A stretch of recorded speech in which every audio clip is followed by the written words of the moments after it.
quickly what I can share as an update. So first of all the information that I will be providing you is from the government. And so therefore you may have different data, but I'm only using official data. First of all, I would like to stress that the government of Prime Minister Balancha is leading the search and rescue and is coordinating any type of response. More than 30,000 security personnel have been mobilized, and they're working day and night to try to search and to rescue people. I mean, the magnitude of the disaster is just, I can't find the word to describe what happened yesterday. And I'm sure many of you have seen what we saw on television. So far, what has been reported as of 7 p.m. tonight, Kathmandu time, is we have 359 people, unfortunately, who have lost their life. 73 people have been hospitalized, and some of them have been released. The missing people, it's a total of 910, of which 517 are foreigners from different nationalities.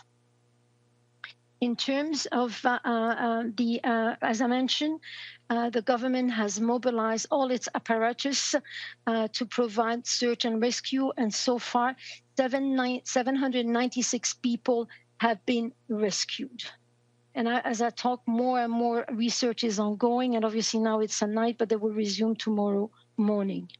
In terms of infrastructure, we have over 35 bridges which have been destroyed. The roads are destroyed, and so it's extremely, extremely difficult to have access. We have about 40 kilometers of road which are damaged. We have about electricity which has been disrupted, about 10% of in the total area, and in total we have about 10,000 households which are in immediate need.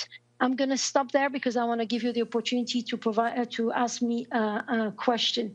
I will be going there tomorrow with some of my United Nations colleagues. What I've done so far is I have obviously, and I would like to mention that we have been provided with $2.5 million from the SURF, and I would like to thank very much USG Fletcher for his support, and we're getting a lot of support from OCHA. I have a team from OCHA who is arriving tomorrow morning to support us with coordination. All the UN agency, particularly UNICEF, WFP, UNFPA, and WHO are mobilized and have been conducting assessment and also going into the field. WFP has been able to provide mobilize trucks, provide equipment, generator, but also food. So those are the initial activity undertaken. In addition to the SURF funding that we have received, the Swiss government has generously given us $1 million. More and more funding is becoming available. We heard today when I held an HTC that both Australia and the United Kingdom will be also providing some relief funding to support the government. The government has established a relief fund, and already the World Bank, India, China, and the US have committed to pledge $229 million to support. So I think I'll stop there, and I'm happy to take any questions that you may have. Thank you very much. We'll start, Noreen, please. Thank you very much, Madam. My name is Noreen Hussein with IPS News. I have two questions I'd like to start with. You've mentioned that over 900 people are missing now. Can you just tell us among those, how many are children? And you've also mentioned that among those missing, over 517 are nationals from foreign countries. Can you tell us the countries that they that are from? Thank you. Thank you. Go ahead, please. Okay. So I don't. So far, in terms of the 910 people, we don't have the exact number whether they were children, but so far no indication of that. However, I do want to underline that the area has an average of 7 to 8% of the total population of the district affected are children under 5. So I can't answer to that question. In terms of the foreigner, there are many nationality, unfortunately, and if I have to go through, but I can tell you the main. We have a lot of people because this is the time of festivity in Nepal, and we have a lot of national from China and India who have traveled to Nepal. But we have also, as you know, this is a beautiful country, a touristic country, so we have a lot of people who come to Nepal also for trekking, and so we have a lot of other national from the United States, national from Canada, national from Australia, from the UK, but from various countries. And we have the list. The list has been provided by the Ministry of Foreign Affairs. So I think this list should be will be probably shared. But the list is really long in terms of the different nationality. This is all what I can tell you. Thank you. Thank you. Mariam, then Minlu. Thank you, and thanks for this briefing. I was wondering if there is another risk of flood from the blockade and the rivers or unstable glacial lakes, and also were you able to find out what the cause of the flood was? Some scientists are saying it's the climate change. Do you agree with that? Thank you. Thank you. Yes, we just the government has just issued a warning this afternoon of potential additional flood risk in the both Koshi River, and so what we have all to exercise is to be very cautious, and they have sent a warning to the population living in that area and requesting all the population to stand away from riverbanks and to go up as much as possible and to find safe places. This is the same instruction also given to relief worker, but also to tourists who might still be in the region. So we don't know. As for the reason, as you know, the government is doing an assessment, and so therefore at this moment I'm not in position to answer what are the exact causes which caused this massive flood yesterday. And we're looking into we're looking into different data, and as soon as this information is available, I trust the government will publish it. Thank you very much. Minlu. Thank you. Yeah, this is Minlu with China Daily. And so just to mention that 359 people were dead. And among this number, is there any foreigners? And my second question is, we also heard that the weather forecast says the current region is going to be raining for the next few days. What is the biggest challenge you think is facing the rescue actions right now?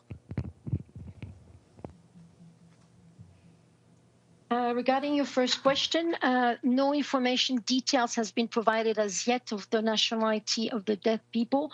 The government is, as I say, focusing on search and rescue, and they are also looking and seeking support for us to help them to do identification of the body, but also to ensure that the bodies are being stored properly, and that they will respect, will be following according to the tradition, the burial. So we don't have yet such kind of information available, but we have teams mobilized and who are working and supporting the government on this. In terms of the weather, yes, it's the monsoon, and we still have rain. We were all expecting the monsoon to be over by this time, and so I think what we usually have, and we've been having since the past 3 months, is a lot of landslides. So this is likely to happen. If we have, if the rain continues. So this is part of the regular, monsoon season and the consequences. And then you probably will have more roadblocks if you have landslides. So those are the standard, if you want, impact we observe throughout the monsoon season in Nepal. Thank you. Taushu, then Edie. Thank you. This is Tao Xu with China Central Television. So China has said it is close communication and coordination with the Nepal on the search and rescue effort, and is ready to provide emergency assistance based on Nepal's needs. Is the United Nations coordinating with China on the response? And what was the most needed on the ground right now? Okay, yes, indeed, as I said, many countries are supporting the government of Nepal. The government of Nepal is coordinating all the support. We, United Nations, of course, we are in contact with the embassy here, and we're trying to obviously coordinate as well. But the coordination, there's a coordination mechanism. Tomorrow morning at noon, there will be what we call the cluster. The cluster have been activated by the government, and both the cluster lead, which is the government, and the co-cluster lead, which are headed by United Nations, will be meeting, and we will be to ensure that we understand what are the exact needs that the government is requiring, and also to make sure there's no duplication, and also to make sure that the aid which will be coming, and it is coming already, there's been aid coming from outside, will be properly distributed. But as I said, at the moment, the big priority is to search and rescue, to conduct an assessment, and to deliver aid as quickly as possible. But again, one of the some of the municipalities most affected, it's going to be extremely difficult to reach those populations. But already the government is thinking the fastest way and the quick way to reach them, to ensure that food aid and other aids is being delivered. So we're looking into different type of to use different type of technology. But again, there is no yet confirmation. We're waiting for the assessment, and we're waiting to hear further from the government of Nepal. Thank you. Edie? Thank you very much, and a belated thank you on behalf of the United Nations Correspondents Association for doing this briefing. My name is Edith Lederer from the Associated Press. First, I just wanted you to clarify, in terms of coordinating aid, is the UN in charge, or is the government in charge, or is it a dual hat? And secondly, I know this is sort of an awful question to ask, but in terms of these thousands of missing people, is it believed that they are buried under a lot of mud, or could they have been washed down the river? Is there any indication? Thank you. Okay, thank you very much. As I said, the government is on the lead, and the government is coordinating. We have a cluster mechanism which has been activated by the government. And so the government has activated the cluster mechanism from its side.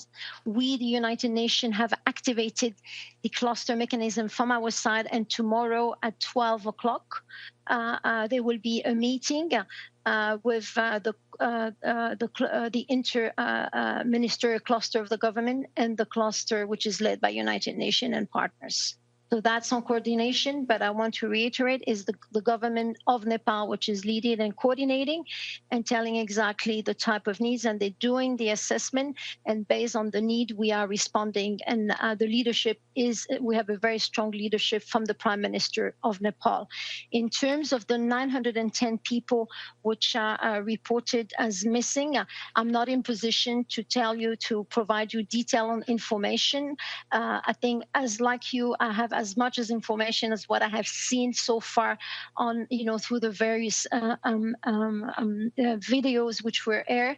And we will have more information as we are able to have access, but also as the government makes that information available. Thank you very much. Yes, please, in the back. Thank you. My name is Xiao from China's Xinhua News Agency. I'm wondering how this relief work is being carried out. For example, search and rescue. Is there a border, still a border? Can the relief workers travel freely between these two countries? Thank you. Okay, thank you for your question. I'm the United Nations resident coordinator for Nepal, so our intervention are only on Nepal. Obviously, I can only speak what's happening, what I know, and the information available made to us on the side of Nepal. So we are talking about 3 districts, 1 district inside Nepal, and this is where the 13,295 security personnel have been mobilized, and they are conducting search and rescue. I do not have information what's happening on the other side of the border, as it is not in my prerogative. Thank you. Thank you very much. Noreen? A quick follow-up, ma'am, on you've mentioned in your opening remarks that about 35% of the bridges and roads have been destroyed or completely blocked off due to the landslide. I wondered if you could just tell us about what are the routes that the teams on the ground are using to reach the affected communities. Okay, so far, so you have 1 municipality where, it's impossible to reach by road, and all the aid is being delivered by the government by helicopter. So that's one area. So what we are able to do, we can travel to some of those municipalities, but the most hit municipality, we're not able to reach it using the road or using the bridges because they have fallen apart. However, the government will be deploying belly bridges. As you know, those are temporary bridges, and we understand that some member states have made those available. We will be also looking ourselves. WFP is looking to see whether those bridges could be procured by United Nations should we receive a confirmation that those are still needed. Thank you. Thank you very much. I think we're out of questions. Thank you for all your work. Please send our solidarity with your whole team and especially all the national staff members. And we hope to see you back soon to provide an update. Okay. Thank you very much, Stefan, and thank you to everybody. Have a nice end of the day. Thank you for your support. Bye. 40 seconds.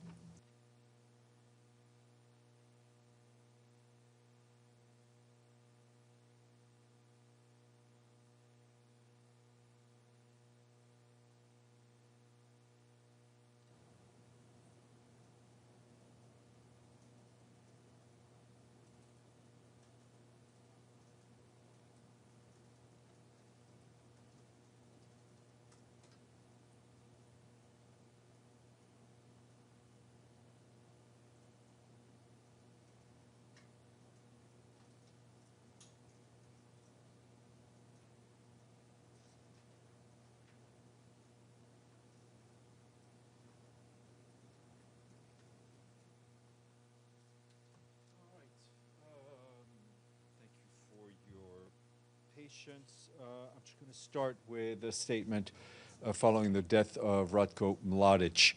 The Secretary General takes note of the death of Ratko Mladic, the former commander of the Bosnian Serb Armed Forces. Mr. Mladic was serving a life sentence of imprisonment following his conviction for genocide, for crimes against humanity, and violations of the laws or customs of war, and that was handed out by the International Criminal Tribunal for the former Yugoslavia in 2017. The conviction and sentences were affirmed by the Appeals Chamber of the International Residual Mechanism for the Criminal Tribunals in June of 2021. The Secretary General stands in solidarity with the victims, with the survivors, and with the families who suffered from the crimes for which Mr. Mladic was found guilty. These judicial findings are final, and the facts they conclusively establish form part of the historical record. The Secretary General reiterates his call for all those in position of power to refrain from denying the seriousness of the crimes that have been adjudicated. He strongly condemns any denial of the Srebrenica genocide as a historical event and any action that glorifies those convicted of war crimes, crimes against humanity, and genocide by international courts. Accountability remains an essential step for lasting peace, for trust, and for reconciliation in the region. The United Nations remains fully committed to supporting efforts towards achieving accountability and justice for all.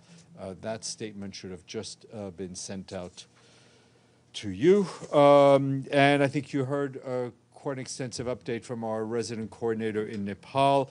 I do want to add a bit on Tom Fletcher, our Undersecretary General for Humanitarian Affairs and our Emergency Relief Coordinator. He remains in close contact, of course, with our teams in the region, as well as with the Nepalese and Chinese authorities.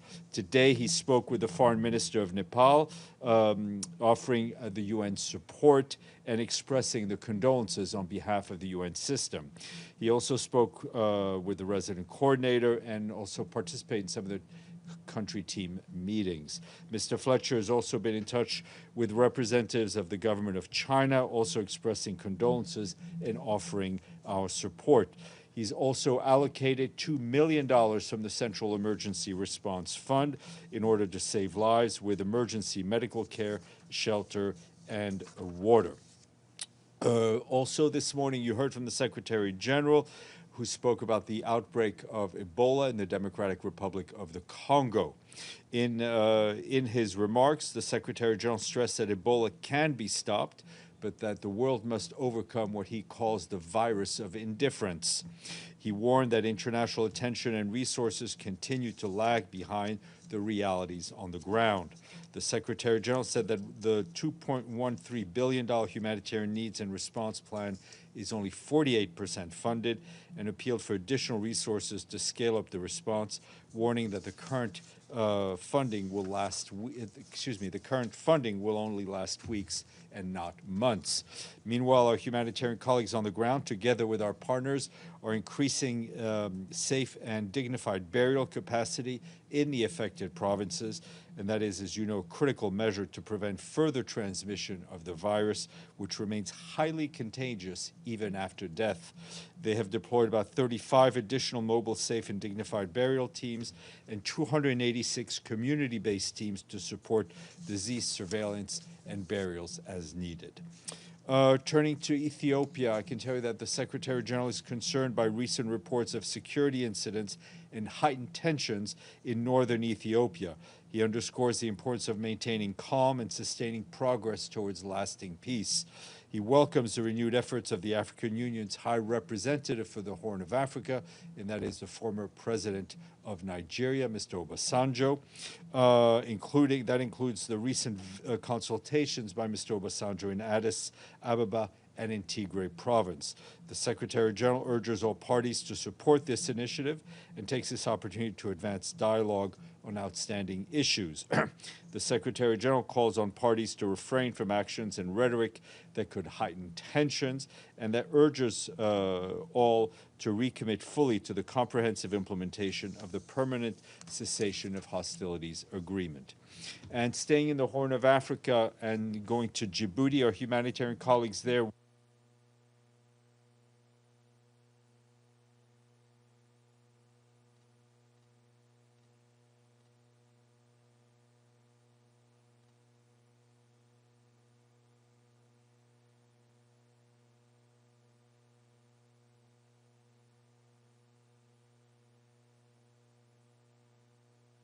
$2 million from the Central Emergency Response Fund to early action and response efforts. The funding will help humanitarians protect the lives and livelihoods of more than 53,000 of the most vulnerable people, including refugees, before the effects of the drought peak.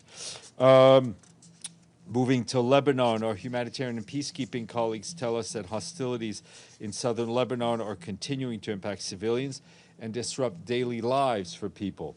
Peacekeepers tell us they continue to observe extensive IDF ground activities throughout the mission's area of operations, including large-scale armored deployments, engineering work, logistical movements, and tactical patrols, as well as force concentration across both the east and the west sectors of UNIFIL's area of operations. And our humanitarian colleagues say that several airstrikes were reported by local authorities to them across Nabatea Governorate today, while daily strikes and demolitions operations continue to damage home and civilian infrastructure. Our peacekeeping colleagues tell us that between Tuesday and Wednesday this week, they detected 75 airspace violations by drones, fighter aircrafts, and helicopters. They also observed 4 airstrikes in the vicinity of Al-Mansouri in Sector West, and airstrikes in Der Mimas municipality in northeast of Khiam in Sector East. And OCHA also says that in Deri Mimas municipality, Lebanese civil defense personnel were reportedly forced to withdraw while responding to a fire after coming under fire. Peacekeepers also observed several instances of IDF tanks firing rounds and machine guns burst into both sectors. On Tuesdays, peacekeepers discovered a partially buried rocket southeast of Eit Taib in Sector East. That was assessed to be a Katusha-type rocket. On the humanitarian front, UNIFIL, through its liaison branch and in coordination with OCHA, facilitated humanitarian missions in Sector West. Since March 2nd, 900,000 people have received at least one round of emergency cash assistance. At the same time, humanitarians' needs remain immense, yet available funding is insufficient to meet those needs. The 6-month flash appeal, which requires nearly $640 million to support people impacted by the escalation of the fighting, is due to end in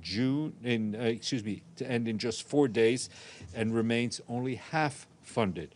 We call for full respect for international humanitarian law, the protection of civilians, the protection of civilian infrastructure, the protection of humanitarian and aid workers, as well as our peacekeepers, while stressing that sustained humanitarian support is essential to meet the needs of communities affected by the ongoing hostilities.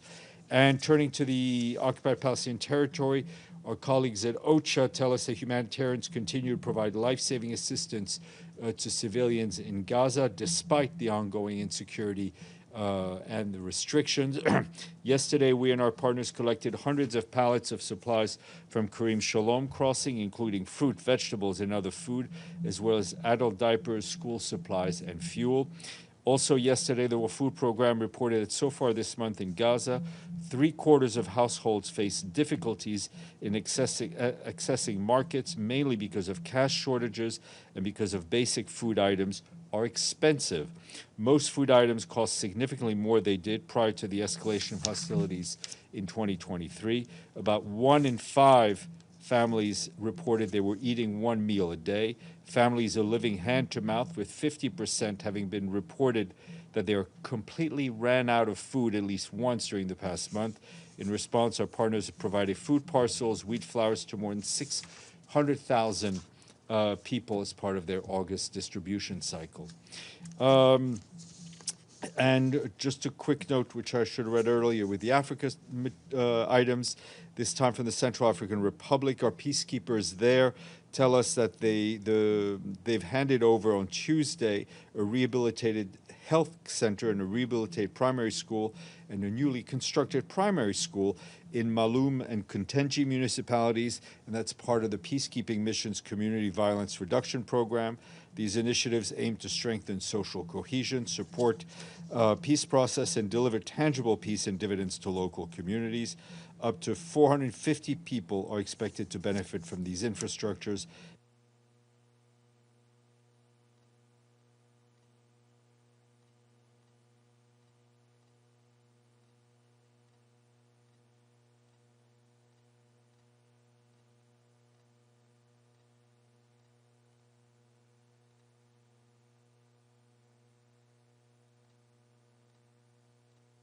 On the progress in Syria's political transition, but equally clear that Syria cannot meet the transition challenges alone and that greater international support is essential. In southern Syria, Mr. Cordone said Israeli military activity has continued, including repeated ground incursions, house searches, destruction of private and agricultural property. He said the continued Israeli presence east of the ceasefire line violates Syria's sovereignty, its territorial integrity, and reiterated that the Golan Heights remain occupied Syrian territory. He also welcomed the importance achieved at the meeting between President al-Shara and Mazloum Abdi, marking the continued step forward on security and administrative integration in Syria. Also briefing the Council was the Acting Assistant Secretary General Deputy Emergency Relief Coordinator, Indrika Ratwate. She said,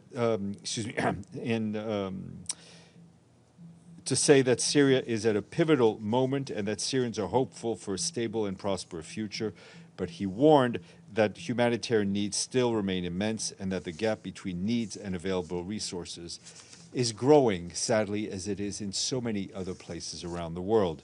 Meanwhile, our Deputy Secretary General Amina Mohammed is in India today, where she met with senior government officials, expressing her gratitude for the long-standing partnership between the UN and India, as well as India's leadership in advancing South-South cooperation and its continued call for reform multilateralism.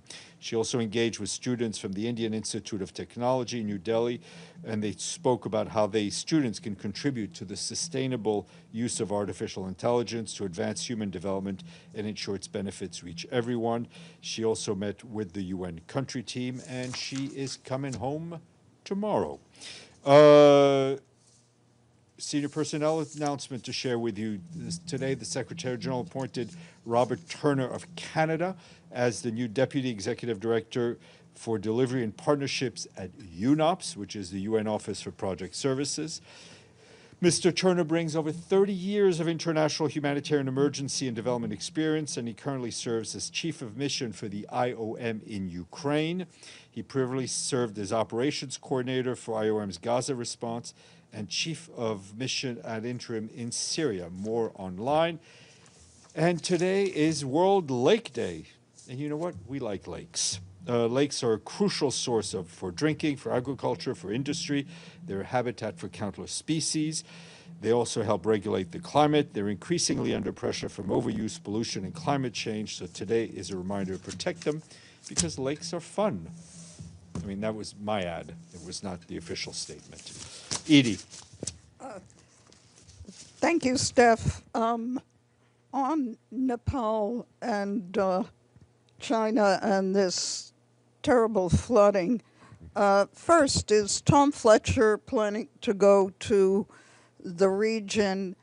And secondly, I know that the UN response is mobilizing, but after listening to this briefing, is there any way we can get an idea of numbers and what this $2 million from SURF is going to be used for immediately? Sure, I can give you a bit more on what some of the other agencies are doing. That includes the World Food Program, which sent emergency food rations to impacted areas, and that's in Nepal. WFP is also providing logistical support to national authorities to ensure life-saving assistance. UNICEF is very much mobilized, focusing obviously on children and also on health. They're dispatching goods. They're also dispatching more people. As for Tom Fletcher, I don't have any travel plans for him at this point. Obviously, I think in the first days of such an operation, no one wants to add an added level of burden to the country team, but Tom, I'm sure, will go at the appropriate moment. Miriam.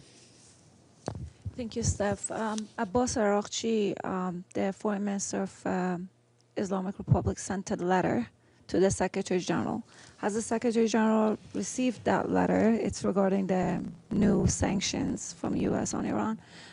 What does he think? And overall, after 6 months, what's the Secretary General's evaluation of this conflict?